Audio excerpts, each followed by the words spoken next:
Barret Edelstein here, your celeb expert and your Celeb Savant.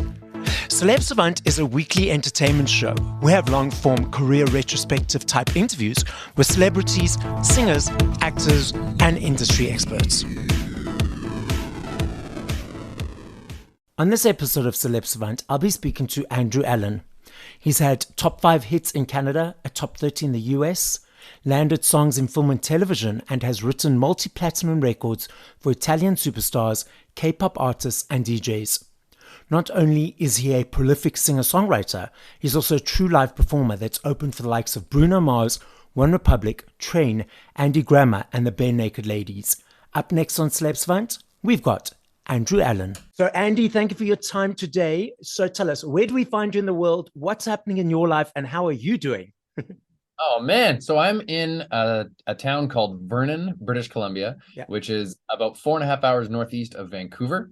It's for those that have never been here or heard of it, it's called the Okanagan Valley is the region that I live in, and it's very, very hot in the summer. We grow a lot of grapes for wine, and then in the winter we've got great ski hills with a lot of snow. So it's kind of this it's very, very it's sort of this little pocket in Canada that I absolutely adore. So I grew up, spent most of my life here, and moved away for quite a while and then came back. Let's take it all the way back to the beginning of your musical journey. Sure. So tell us your journey, your story, what got you into the music industry and the Andy Allen story. Sure. So in 2008, I guess it was. I mean, if I go way back, I was, playing piano when I was 5 years old as a little boy. But in 2008, I decided that it would be good to just really take a shot. And so I recorded an album in my living room.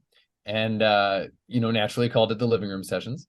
Went out on tour with a friend of mine who was really the catalyst for going out on my own, because he said, you got to come on tour with me. And I said, well, I've never played without a band. And he's like, nope, you can do it solo.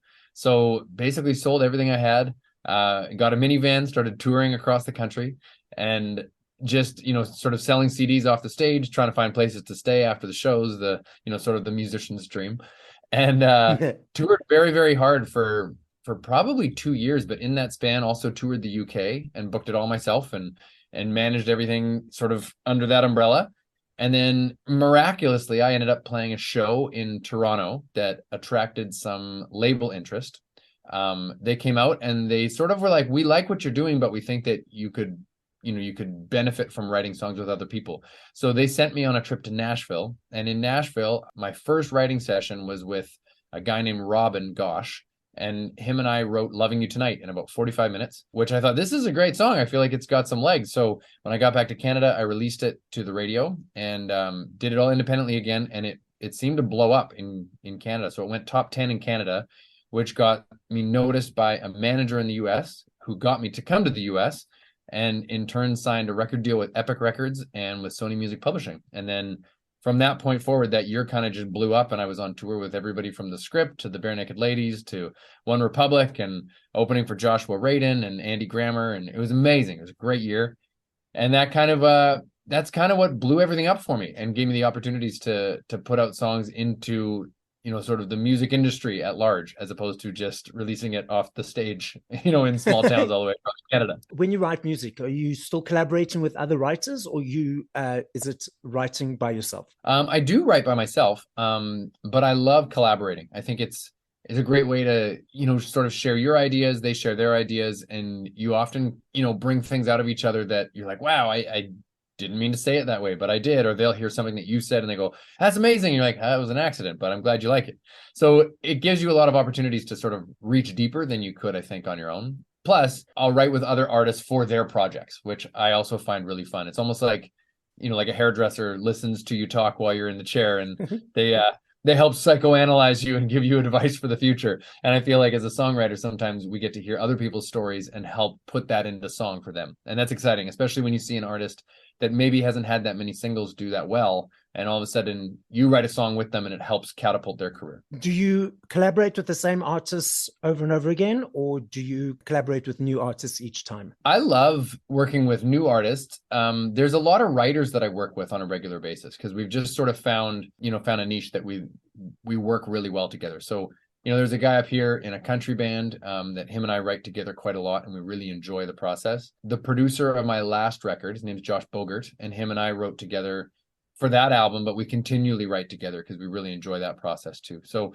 yeah, often artists will get sent to me and then I'll bring in another writer, or they'll get sent to them and then they bring me in. So it ends up being sort of like a three-way co-write, which is a lot of fun. How do you decide which song is for you to sing and which song is for another artist? Sometimes it's genre specific. So if I'm writing a country song for somebody else, I know pretty strongly that it's not going to be for me because I don't really release that. But it also depends how emotionally invested in it I am. So if I'm trying to extract feelings and emotions from another artist and help them craft a song that really, really is them, then I'm not even really focused that it might be mine.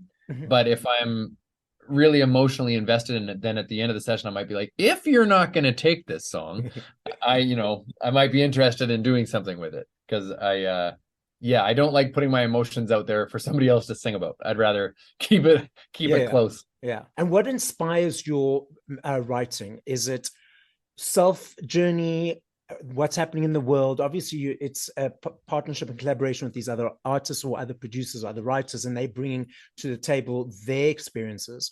But is it personal experiences or what's happening in the world, or both? I find that I'm influenced by things without even knowing I am. So definitely there's inspiration from things that are happening in the world. And even when I'm in a writing session, if somebody's trying to, if say they're talking about their own relationship and maybe it's like an affinity for somebody, or it's a frustration about something that they're experiencing in their relationship, then usually I'll try to tap into a moment or a memory or a time that I experienced something similar, so that I'm able to give them that honest emotion. And don't get me wrong, I can write, with sometimes you're writing stuff for dance pop artists and they just want something that's going to hit real hard in the club and you want to put your hands up. And I don't have a ton of experience with that at this point in my life. I have a 7-year-old daughter and I'm not going out to the clubs and staying out till 4 a.m. Yeah. But I can definitely imagine what that would be like. But if I'm thinking, if I'm being real, the songs that I'm most proud of and the songs that I'm happiest to invest in are the ones where I draw on personal experience that I've gone through. And those typically are the ones that come out sort of the easiest. And do you always find it easy? Is it always an easy process? No, I don't. No, there's sometimes where it just comes out and you're like, wow, that was so, like, why isn't it like that all the time? And then there's other times where it just feels like you're walking up a hill in mud and you're like, why are none of the words coming out? I find my biggest challenge is if I start writing any other part of the song other than the chorus first, then I've shot myself in the foot. Okay. Like if I don't start with the chorus and I don't get that thematic idea out first, then the verse will come together and I'll be like, this is a great verse. And then there's so much pressure to make the chorus even better. And then I just often I'm like, I can't do it. I can't beat the verse. So it's better if I start with the chorus always. And have you ever had a verse that became the chorus? Yes. I have. Okay. Yeah, so that absolutely let the pressure off of you from making the chorus better than the verse, because the verse became the chorus. That's right. Or I have a song called Time that ended up becoming a Folgers coffee commercial. And that song doesn't even really have a chorus. It just sort of is like this. It's almost like a hymn from church way back in the day, where it's like almost like 4 stanzas. And then there's like a little woe part in the middle, but that didn't seem to warrant like a specific chorus. And so so that way we got out of that one without having to write a chorus. But the song is still very strong. It just didn't need that. So we try to, you try to always go with what the song leads you to do. Now, your bucket list of top 5 artists that you have yet to write for or collaborate for that you'd still like to. Oh gosh, there's a ton. First 5 that come to mind. It's funny. I haven't thought of it really heavily, but John Legend would be one. I think that dude can sing the phone book. I don't think he even... he's so effortless. Yeah. John Mayer would be somebody I would love to collaborate with, but I feel like I would be so intimidated because I'm such a big fan. And I just think he just word vomits these incredible songs that doesn't seem to even try. It just happens. And I'm like, oh my gosh, how do you do that? I feel like the same thing would happen if I ever flew like in one of those pods across the country, because like it would be lost on me. I wouldn't sleep. I'd be so excited that I'd be in it that I'd be like, yeah, sure. Give me the food and the drinks and let's hang out. Let's see who else. I collaborated with Meghan Trainor very, very early on before she had All About That Bass.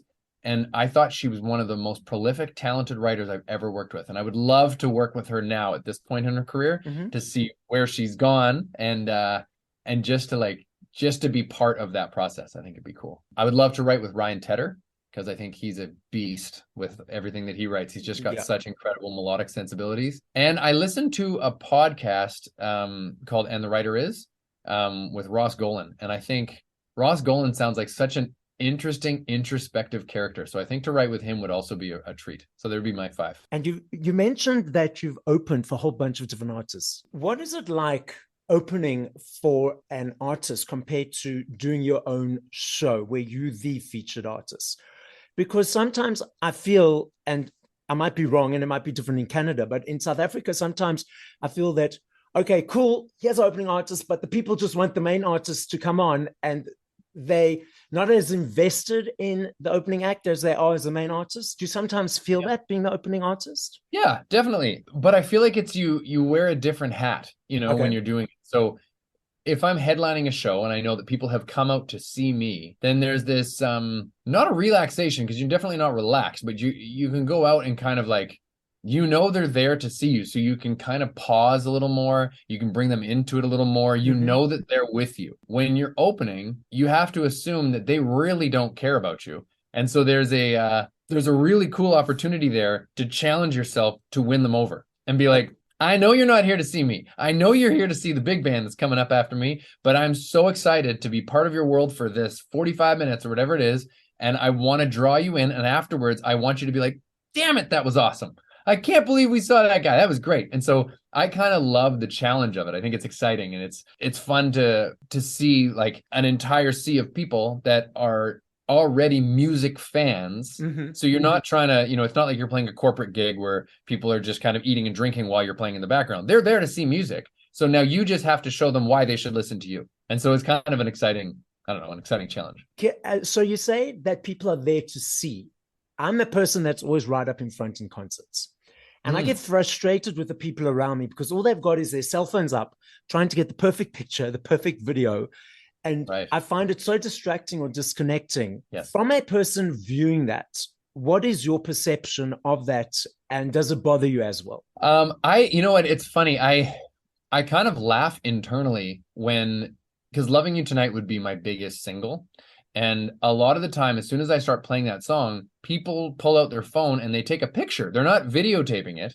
They will often take out their phone and take a picture. I'm like, I look the same as I've looked the whole rest of the concert. You should take a picture on a song that you don't like instead of taking a picture on the song you do like, because you're not even hearing the song. You're just seeing a picture and you're going to be like, this is when he was playing Loving You Tonight. It's like, well, all right. I saw a video of Adele and she had commented, she was saying to people, hey, put your phones down or at least hold them like by your chest so you can still engage in the opportunity. And I really respected that. I thought that was a unique way to encourage people. Now, again, if I'm opening for people and people are videotaping me, I'm happy to see it because then I know they're probably going to post it afterwards, which is going to help me in the long run. Yeah. But I do wish there was a way that I could just airdrop them all a bunch of videos and be like, look, these are the videos that you would have seen from your spot.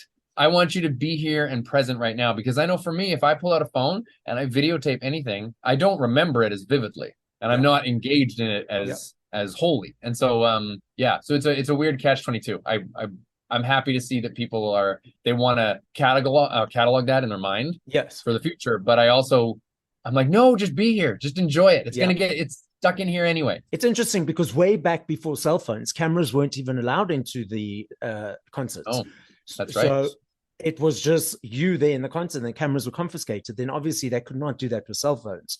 For me, I've always tried not to take my cell phone out. Ever since doing Celeb Savant, I have to get a few shots, a few videos, because I have to, as part of my job, get, for the media, get a couple of things. But you're right, because I noticed that when I'm trying to get that perfect video or perfect video shot or picture, I'm not as present and enjoying it as then in the moment. But I get the shot, get the picture, and then the phone goes back into the pockets.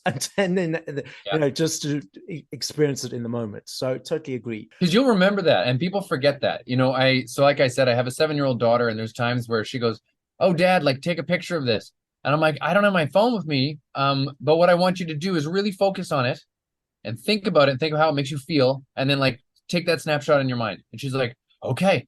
And like her memory is so vivid and so colorful that I feel like if you were to look back on a picture, it's like seeing a picture of a sunset. It never does it justice. So it's like Yeah. if you can try and remember the feeling and the emotion of what you experienced at a concert, it will Mm. be better than the video footage. And if you look at social media these days, it's everything is so filtered. So Yes. it's not the real present moment memory. It's so many filters and so many layers above and above and over that Right. it's not the real thing that they saw in any case.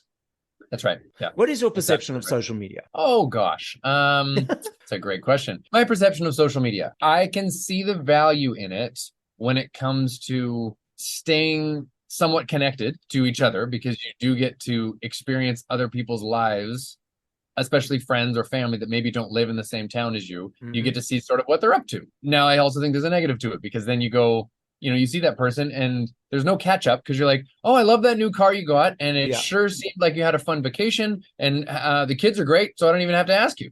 So we don't stay as connected verbally, right, to actually communicate with one another. I do unfortunately feel that it has cheapened a lot of things because things are so instant and it's shortened music. It's shortened the lifespan of artists. It's allowed people to blow up an artist or to blow up a product or inspire or encourage other people to purchase something. But it also cancels and destroys things if you have a big enough influence. And all of a sudden you say, no, we don't like this thing. And then everybody agrees with you and goes, no, we don't like that either.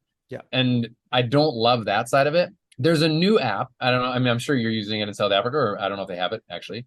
It's called Be Real. Have you No. seen this one? No. So What's that it's about? funny. I don't even know why I'm promoting it because I have nothing to do with it. But Be Real is an app that it similar to Facebook, Instagram, Twitter, whatever. You have a network of people on it. Yeah. But Be Real, the app itself, will send everybody in the network a notification, and you have 2 minutes to post a photo. So you can't go do your makeup. You can't make sure that you're doing something cool. It's literally just what you're doing, and it shoots a picture forward of what you're doing, and it shoots a picture back at your face, and then it posts to that network, Oh and wow. it only posts every 24 hours.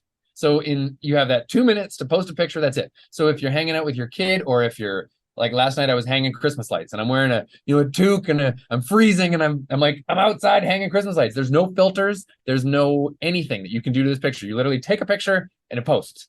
So something about that to Wow. me, I'm like, wow, that's kind of cool because there's Yeah. no hidden agenda. Yeah. So, anyways, that's my sort of rant on social media. I use it sparingly. I use it. It's funny. I use it less now than I used to because I'm in a happier position in my life. So I'm Okay. doing more things in real time Mm-hmm. with my family and experiencing things in real life that I don't have as much time to post because I don't have as much interest in posting what I'm doing because I'm having too much fun doing what I'm doing. Yeah. And I wonder if there's a direct correlation sometimes when people are posting all the time, Yeah. if it's like, are you missing out on real life and are you enjoying it, or are you just hoping that other people think you are, and that's where you get your validation? It's interesting because for me, I've never been on social media pre to Celeb Savant. I've Okay. I've found it freaked me out. And then Celeb Savant, the podcast obviously came out, so it's a tool to promote and that. So when I go into social media, I'm literally doing Celeb Savant stuff. That's it. I don't, media stuff or stuff about the podcast coming out. I don't do anything personal. And Okay. I hear what you're saying because you think do those people need that validation because they're not so happy in their own lives? So getting it from an external place allows them to feel something for a moment or a second, and Mhm. getting happy in their own real life could potentially take them away from that. So agreeing And with you. I don't know for sure, but I know for me personally that was a true statement. And I also had read one time that if you are engaged in social media, as in if you are flipping through Instagram and you like pictures and you comment on them, those kind of things, then that's a healthier way because then at least you're actually still engaged and part of the interaction with another human. Whereas if Yep. you're just scrolling and you just look, it ends up becoming really detrimental to your mental health. It's like you're just looking at everybody else's stuff. You're not really engaged in it or, contributing to it. You're just flipping through it. So I've tried to be more like that. If I'm actually going on there, I'll actually try and comment on people's posts or try and Yeah. like interact with it. And I find that definitely makes it a healthier engagement tool for me. Yes, sure. Now, let's go back to the music. You mentioned that a little Sure. bit earlier with the speed and the way music is released. Now, previously, many years ago, we had CDs, vinyl, cassettes. I'm so grateful those are coming back because I love me a CD.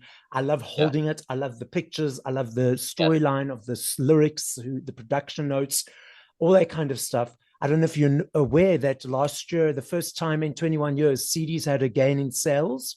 So that's Oh. fantastic. But what is your perception of the way people consume music now on the digital platforms compared to previously in the physical world or in the physical? Yeah, it's one of those funny catch-22s for me where I'm like, wow, you have I know as a consumer, if I'm looking for one specific song or a playlist, I can put a playlist on and I'll be exposed to music that I hadn't previously heard. And I go, oh, I like that song. And I'll, attach myself to it and be like, I want to hear more from that artist. Yeah. The downside is that people don't remember the artist now. They just hear the song. So if you're listening to a dance playlist, every song kind of sounds similar. Yeah. And so you don't really, there's not that same fan feeling. You know what I mean? Where you're like, oh, I love that artist. You're like, I actually don't know the artist. I just know the song. And I only know the song for, a week because I did a little TikTok video with it. And now I'm going to throw it away and go to the next song. And I think that's unfortunate because there's no investment. Whereas, back in the day, we used to go to the record store and be like, oh my gosh, the new Collective Soul record came out, or the new Green Day album's out, or whatever. And you'd get it exactly what you said. Like I had CDs that, the insert was all like mushed by the end because you'd flip through and you'd be like, what are those lyrics? You try to learn them from the album notes. And you say that and it freaks me out because I'm so finicky with my CDs, like no one can touch them. I'm the one that can touch. I turn the pages gently. When you say the insides and mushed out, it's like, oh no. Yeah, don't pull that. Don't tell it. No. It's also interesting because I found out you through Spotify. I found you the way that you wanted. That's a song that's came up as a recommendation. And I was like, oh, this is super cool. I've added to my spinning playlist. Now everyone here is loving this song. So I don't necessarily know if I would have found you and your music through.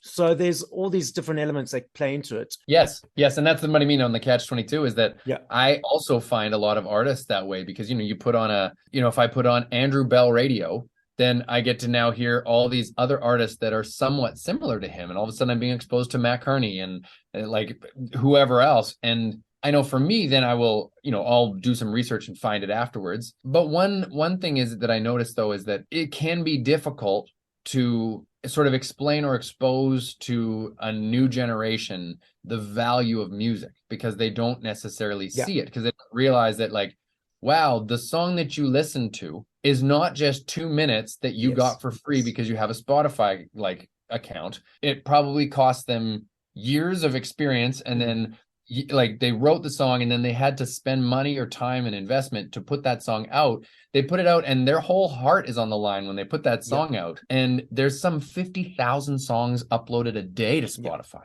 And so it's really, really difficult to sort of climb that ladder. And, if a person finds that song, it's like a needle in a haystack. And then if they invest in that artist, that's amazing. But if they just kind of go, that was great.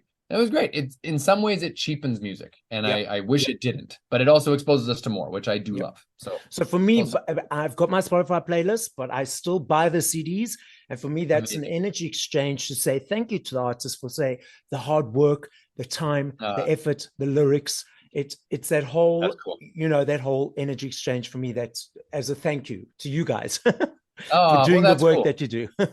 I appreciate that. Thank you. I'm going to put you on the spot again. Sure. I love playing this game. The recipients don't generally like playing the game, but I know if I ask you this question in 2 minutes, 10 minutes, tomorrow, 5 hours, the answer will be different each time. But your top 5 favorite songs in this moment by other artists. Oh, gosh. I Like Me Better by Love. I think it's a great song. John Mayer. What is the name of the song? I can't remember the name of the song. Darn it. Anyways, how can it be my favorite if I don't remember the name of the song? The lyric in it that I love is it's like punching underwater. You never can hit who you're trying for, which I think is just a genius lyric. I love the song by Old Dominion. Really bad with song titles, apparently. What the heck is that one called? No Hard Feelings? It'll give the listening audience to go Google. So song by Old Dominion. So you got two more. Song by Old Dominion. I got 2 more. Okay. Let's see. Michael Bublé's One December Night, because it's almost Christmas time. So it's like been listening to a lot of Christmas music. Okay. And actually, my daughter just started singing Andy Grammer's Honey, I'm Good. And I think that's hilarious that she's singing it. She's trying to ask me for the explanation on it. And but I loved that song when it came out. A good friend of mine wrote it with him, and I feel like it's just a great record. So yeah, I'd say those are the ones. Cool. Now, putting it out there that you'll come perform in South Africa soon, and then I'll be right in front cheering you on, and then we'll go for coffee or drinks afterwards. I love this. You've never been to South Africa before? No, I have not. I worked on a cruise ship for a year, and I became friends with a few guys from South Africa. Very good friend of mine was Fultmer, and great guy. And so I, my impression so far of anybody that I've met that's South African is wonderful. Good. So then we're putting it on the list and in the energy for you to come out and perform.